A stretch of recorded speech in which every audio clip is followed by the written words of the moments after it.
Two Afghan illegal immigrants who raped a child in a park are living a life of luxury in a cushy youth prison. The two Afghans brutally dragged a 15-year-old girl into the bushes and raped her. 6:50 p.m. M. Leamington Spa. Within a town park, two undocumented immigrants, and Jan Jahans Ben Israel, surrounded a single girl. After a few moments, she was pulled into the bushes. The unimaginable occurred. After 20 seconds, she let out a terrified scream, but the second assailant will clamp his hand over her lips. The result? The court directed them to be transferred to a young offenders institution, a setting where insiders claim that they have access to Xbox, private en-suite showers consoles, as well as money for sweets. The judgment was upheld only because the criminals claimed to be younger than 18. A claim unverifiable because they had entered illegally on little boats without a single document and don't know any English. It was the start of the end.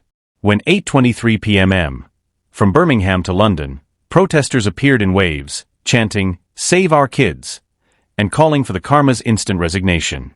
By 8:32:35 fires were raging throughout the nation. Cars and hotels were on fire. Barricades were quickly put in place to protect overrun migratory hubs. The chanting of the masses had stopped. They were fighting each other. 9:12 p.m. Initially, police were hit by fireworks. Lines. Officers set up an iron line strategies for serious disorders, only to be encountered a barrage of glass bottles and shouts of national traitors. Media outlets published reports stating that extremists from the far right had flooded Britain, cautioning that authority over districts were disappearing. In the South, a voice crackled over the Birmingham radio. "We've lost Sector 8. These crazy people are making progress." Karma persisted silence, providing no address for 4 hours. At that point, the crowds had turned into unstoppable. An extra police platoon were jumbled from areas that were stayed silent, and the police started using dogs to scare the rioters. However, they were indifferent to nothing at all. In 4 hours, the toll was terrible. 39 detentions, 62 opposite sides of the facility. Opposition Nigel Farage, the leader, said, "How many do hundreds of sexual offenses remain unsolved?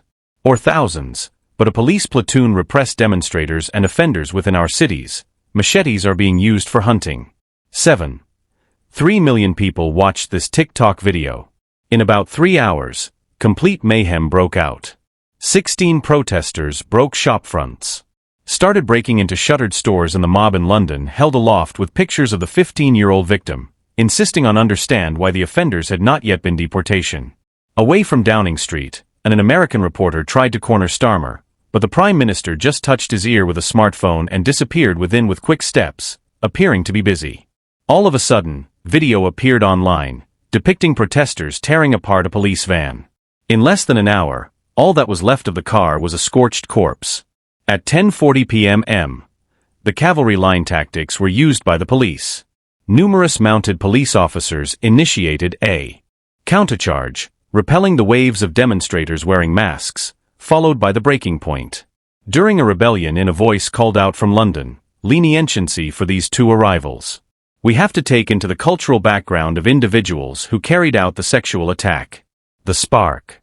A group with hoods started to enter the police platoon's defense, especially used to maintain the 11 hotels' separate opposing sides. Recorded fires that had no apparent cause. Firefighters were unable to get to the sites. Burned-out cars scattered across the passage was impossible due to roads. Appeared on TikTok, displaying a column of rolling along a public road in armored vehicles route. It was officially designated as an operation for logistical deployment. Britons didn't give a damn about social media caption. Their heading out of the barracks received 8.4 million views. Martial law rumors started to circulate on tens of thousands of Americans on Twitter started pressuring their family to depart Britain right away.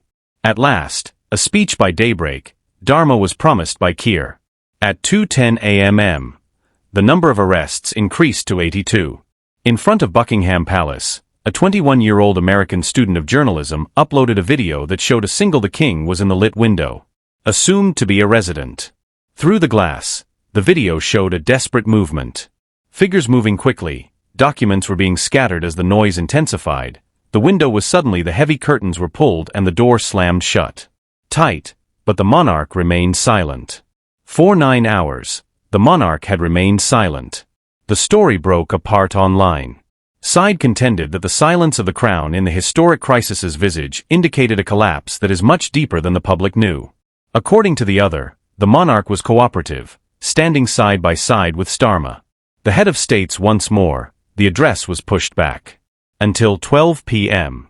The breakdown of order didn't occur as a result of the cops running out of shields.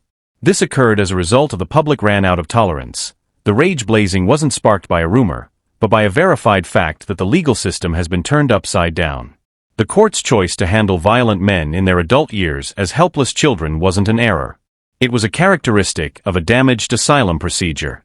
Interpreted for the taxpayer, it indicates that your security is secondary to the comfort of a criminal.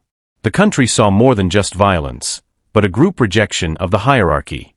Wolverhampton parents didn't march because they despise immigrants.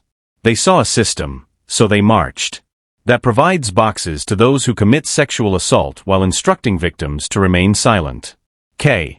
Throughout his reign, Starr has insisted that chaos would give way to expertise tonight.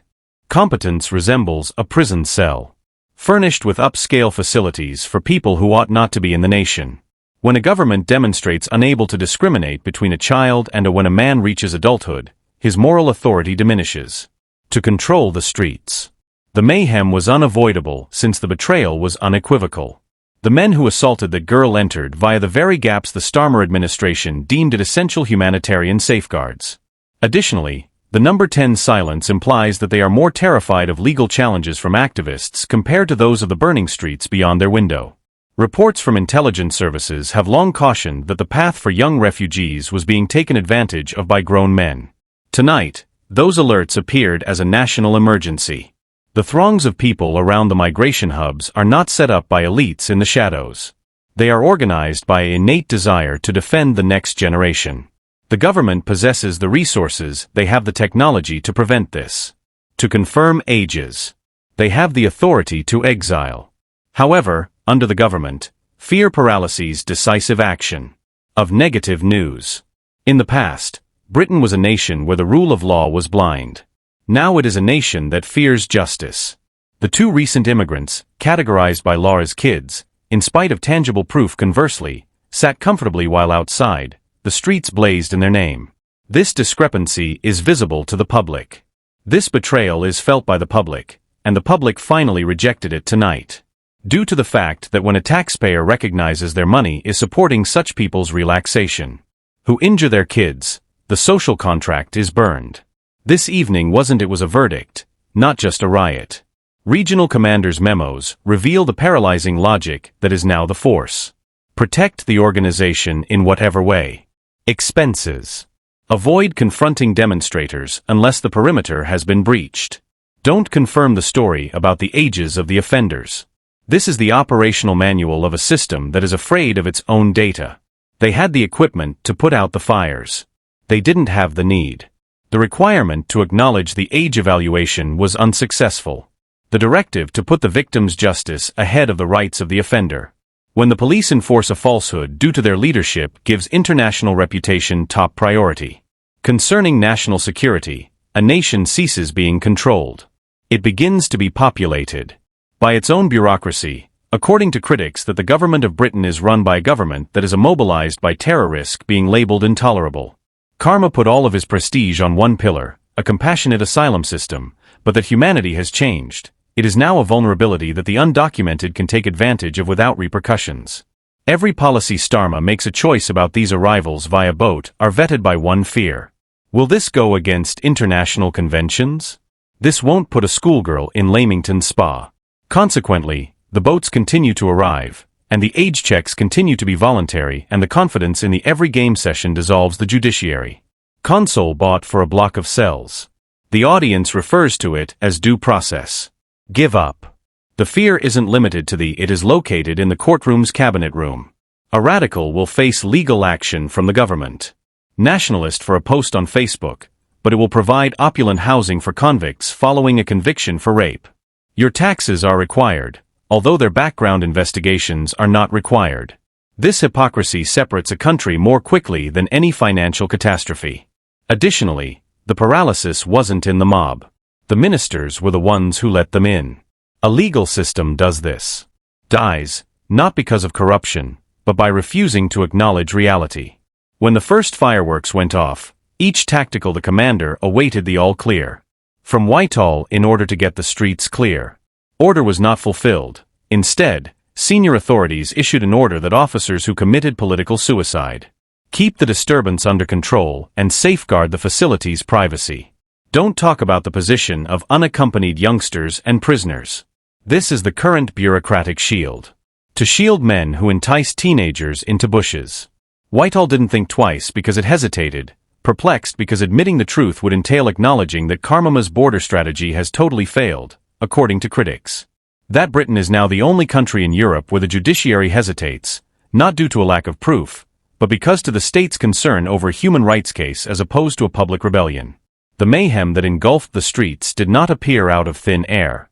Reports of applications were highlighted. Throwing away passports in the strait to erase their past. Comprehensive memos from border guards emphasized the inability to confirm ages without statistical analysis, and scientific testing peculiarities pertaining to the abrupt increase in male 17-year-olds were repressed. Recommendations for required dental analysis was rejected as being overly invasive. With clear warnings from prison governors regarding the risks associated with mixing adults with children who had not been screened were muted. Each and every one of these crimson, politically sensitive flags were marked. A teenage girl, meanwhile, is damaged for life. Parents are afraid to allow their daughters stroll through public parks. The cost of the video is borne by taxpayers. Sweets and games for the men accountable. A government that puts the criminal's comfort first turns becomes an administration that rejects the victim. A democracy fails in this way. Its legitimacy, not all at once, but via thousands of bureaucratic capitulations. Ministers are able to divert that the Prime Minister may assign culpability. Denials, but voters comprehended the message this evening. The United Kingdom is under the direction of an administration fearful of the laws that it refuses to reform. If the offenders had been British nationals with British passports, the punishment would have been severe, the jail would have been for adults, and justice would have been served quickly. Emerged in a neighborhood Facebook site, brushing off the mayhem as excessive commotion around a single incident. Hundreds of locals in the peaceful suburbs expressed dissatisfaction at the sirens, and shouting had prevented a second night in a row. They were instantly confronted with a flurry of response by inquiring as to how they might sleep, and everyone was aware of what the court had disclosed. The claim that this was an isolated tragedy was destroyed by a deluge of real-time data exchange. Analysts keeping an eye on the issue alerted that the Leamington Spa case is just the noticeable crack in a decaying foundation. Grooming gangs developed into the top trending subject. A term that bears the burden of decades of neglect abuse. According to experts, for each such as Janja Jahans, who attains a verdict, numerous others are buried in inadequate bureaucratic proof files. The two criminals weren't abnormalities. They resulted from a system that doesn't screen those entering the nation. While some were concerned about their property values are declining as a result of the violence, others noted that neighborhoods had already been turned over to criminal organizations. Unsettling reality that is circulating around the encrypted channels are hundreds of similar attacks are still unresolved because it is impossible to identify the offenders or found. Police databases are unaware of men who have never used the internet before to their beach arrival. Opponents of calm was demanded due to the turmoil. However, the mothers who marched through the streets answered that serenity had only resulted in more casualties. The very instrument that was employed by authorities to conceal the scope of the grooming outbreak in immunities in the North for 20 years later, that silence was being broken by shattered glass. Discovered that the age dispute loophole was probably being utilized by predators throughout the whole system of asylums. According to a leaked report, up to 40% of young refugees in certain establishments were mature, possibly putting wolves in the nursery. The sound outside was an alarm, not just a disturbance. Bell that was rendered inoperable by the government. Each broken window symbolized a case file that had been closed to preserve ties with the community. The public's ire extended beyond twos boxes for males. It was about the thousands more could be the next. If it were possible to trick the system, in a park, two rapists might easily statistically certain that it has been tricked prior to the restless night, for the suburbs were only a small portion of the nightmare. Lived by the victims' relatives. They contended that if the government had heard the silent cautions, the loud, there would never have been a need for rioting. The defense of a single occurrence failed. beneath the burden of a country's communal trauma. The United Kingdom was not awakening, it was awakened by the sirens. Up since it saw the monsters at last. By dawn, the state had opened up. The price of the government's carelessness was being computed, not only in burned cars, but in the chilly residences of the working class, whereas retirees in the nearby barriers were compelled to decide between eating and heating. News: the daily cuisine was distributed by outlets accessible to the prisoners within the prison facility.